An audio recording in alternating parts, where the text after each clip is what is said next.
After the prosperity that followed the settlement of the West, America became the first manufacturing company in the world. Industrialization changed the physical and social landscape of America for the better and for the worse. America became more important towards world trade and finances, as well as being an international resource for foreign countries. After the increase in material production, America boomed in terms of urban development such as railroads and large buildings. This was mainly caused by a large amount of iron production. Steel production came later, when two men named Henry Bessemer and William Kelly found out a method to change iron into a much stronger, more versatile metal. Steel production increased greatly, and it was used in nearly all construction. Another material that soon was in great demand was petroleum. Petroleum reserves, such as the one in Pennsylvania, were common knowledge. However, there was no way to get profitable amounts of it out of the ground. In 1859, an oil drill was created and used here.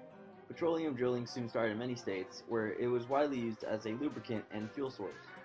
Speaking of fuel sources, the invention of gasoline jump-started the creation of a soon-to-be popular machine, the automobile. After Charles and Frank Duryea created the first working automobile and Henry Ford invented the assembly line, automobile production nationwide exploded. By 1917, there were already over 5 million cars in creation. Another huge technological advancement was the expansion of the railroads. Before railroads were invented, towns and other communities had no way to standardize time. Clocks were set differently in towns that were even just a few kilometers away. The expansion of railroads led to the invention of time zones, which are still used today. From automobiles to mining, major corporations soon rose up after the massive industrialization of America. This further boosted the country's economy when systemized taxation was created. Capitalism helped change America into an economic superpower by the early 1900s. However, before so, it was not all that well. Issues of cartels and monopoly soon sprouted, and smaller businesses were almost non-existent under the large shadow of more powerful companies, such as Rockefeller Standard Oil. Prices were extremely high, so high that many farmers and laborers were forced to give themselves into large companies to keep their farm running. Common workers and laborers, including women and children, did not have any sort of health insurance and were always under the risk of boom and bust, which is when an owner of a company finds an employee unfit to work and removes them. The gap between the rich and poor grew. The economy was powerful yet very unstable. The lack of personal economic freedoms among the lower class soon led to the creation of unions. The Great Railroad Strike of 1877 broke the tension between workers and their employers. Though only 100 people died, this sent a shockwave to every union and business in America.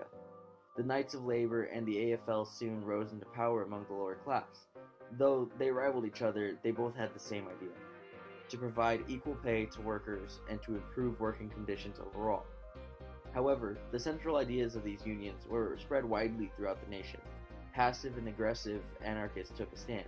The more aggressive anarchists rioted and killed in many towns. One such riot, which occurred in Pennsylvania, known as the Homestead Strike, forced the governor of Pennsylvania to send the entire National Guard contingent to remove the rioters.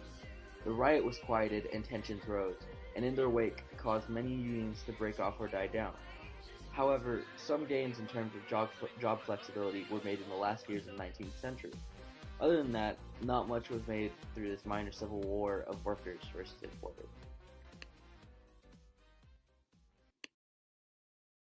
Created using Powtoon.